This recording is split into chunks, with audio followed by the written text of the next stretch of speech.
আমার গাপি মাছের 2টি হাউজের কাজ অর্ধেক কমপ্লিট করে রেখে দিয়েছিলাম। 2 দিন পর আমার ফার্মে নতুন কিছু গাপি মাছ আসবে, এই জন্য আজকে আমি গাপি মাছের হাউসগুলোকে পুরোপুরি রেডি করার জন্য কাজ শুরু করে দিলাম। আমার গাপি মাছের হাউসের সাইডে যে হাউসটা ছিল সেটার ভিতরে আমার কিছু পরিমাণ পোলার প্যারট মাছ রাখা ছিল, সেইটার পানি পুরোপুরিভাবে নষ্ট হয়ে যাওয়ার কারণে সেটার ভিতরে একটি পাইপ দিয়ে পানিগুলোকে বের করে দেওয়ার জন্য রেখে আসলাম। আমি আগে থেকে কিছু সিমেন্টের বস্তা রেডি করে রেখে দিয়েছিলাম যেন এগুলো হাউসের নিচে বিছিয়ে দেওয়া যায়, কারণ প্রথমেই যে আমি হাউসটা তৈরি করেছিলাম সেইটার নিচে কোনো কিছু না দেওয়ার কারণে পিঁপড়াগুলো এসে হাউসটাকে ছিদ্র করে ফেলে এবং পানিগুলো ধীরে ধীরে কমে যায়। এই জন্য এই ভুলটা যেন আর দ্বিতীয়বারের মতো না হয়, এই জন্য আমি নিচে কিছু পরিমাণ সিমেন্টের বস্তা বিছিয়ে দিলাম। এবং আরেকটি কাজ করেছি, সেটা হয়তো আপনাদের দেখানো হয়নি, বস্তাগুলো বিছানোর আগে আমি কেরোসিন তেল ছিটিয়ে দিয়েছিলাম হাউসগুলোর নিচে, যেন পিঁপড়াগুলো এসে হাউসের ত্রিপলগুলোর কোনো ক্ষতি না করতে পারে। এরপর একটি টেপ দিয়ে হাউসের সঠিক পরিমাণ মাপ নিয়ে নেই যেন ত্রিপলগুলো বেশি বা কম না হয়। এরপর ত্রিপলগুলোর সাথে মাপ দিয়ে ত্রিপলগুলো কেটে নেই হাউসের মাপে। ত্রিপলগুলোকে সুন্দরভাবে কাটতেছিলাম এবং কাটা যখন শেষ হয়ে যায় এরপরে ত্রিপলগুলো নিয়ে আমি হাউসের ভিতরে বিছানো কাজটা শুরু করি। আর আমার কাছে সবচেয়ে বেশি কষ্টের কাজ মনে হয় হাউসের ভিতর ত্রিপল বিছানো, কারণ এগুলোকে সহজে সোজা করা যায় না, বা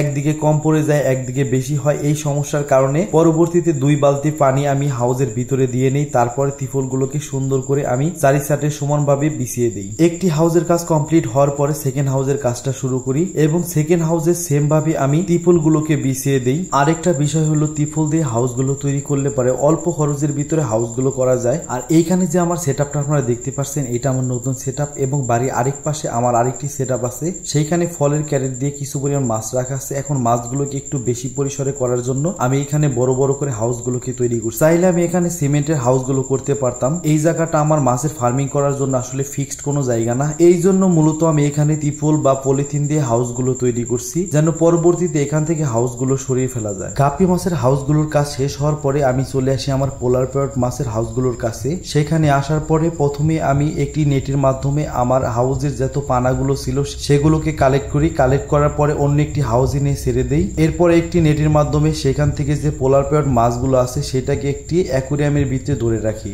মাছগুলো ধরা হয়ে গেলে তারপরে আমি শুরু করে দিই আমার হাউসটা পরিষ্কার করার কাজ। হাউসটাকে ভালো মতো ডোলে পরিষ্কার করি এবং পরিষ্কার করার পরে পানিগুলোকে একটি বালতির মাধ্যমে নিয়ে অন্য একটি জায়গায় ফেলে দেই। এবং এর মাঝে আমি একটি কাজ করেছি, আমার যে নতুন 2টি হাউস ছিল সেটার ভিতরে আমি পানি দিয়ে ফিল করার জন্য একটি পাইপ এনে লাগিয়ে দেই। সেখানে সেটা ফিল হইতেছিল এবং আমি পোলার প্যারটের যে হাউসটা ছিল সেটা পরিষ্কার করতেছিলাম। এগুলো যখন পরিষ্কার করা হয়ে যায় এবং পানি দিয়ে ফিল করা হয়ে যায়, এরপরে যে আমি অ্যাকুরিয়ামের ভিতরে যে মাছগুলো ধরে রেখে দিয়েছিলাম সেগুলোকে আমি আরেকটি হাউসে নিয়ে রাখি। সেখানে প্রায় 20 মিনিটের মতো আমি মাছগুলোকে রেখে দেই এবং তারপরে পানিতে মাছগুলোকে ছেড়ে দেই। আমার ভিডিওটা যদি আপনাদের ভালো লাগে তাহলে অবশ্যই ভিডিওটি একটি লাইক করবেন এবং চ্যানেলটিকে সাবস্ক্রাইব করে দিবেন। ধন্যবাদ সবাইকে ভিডিওটি দেখার জন্য।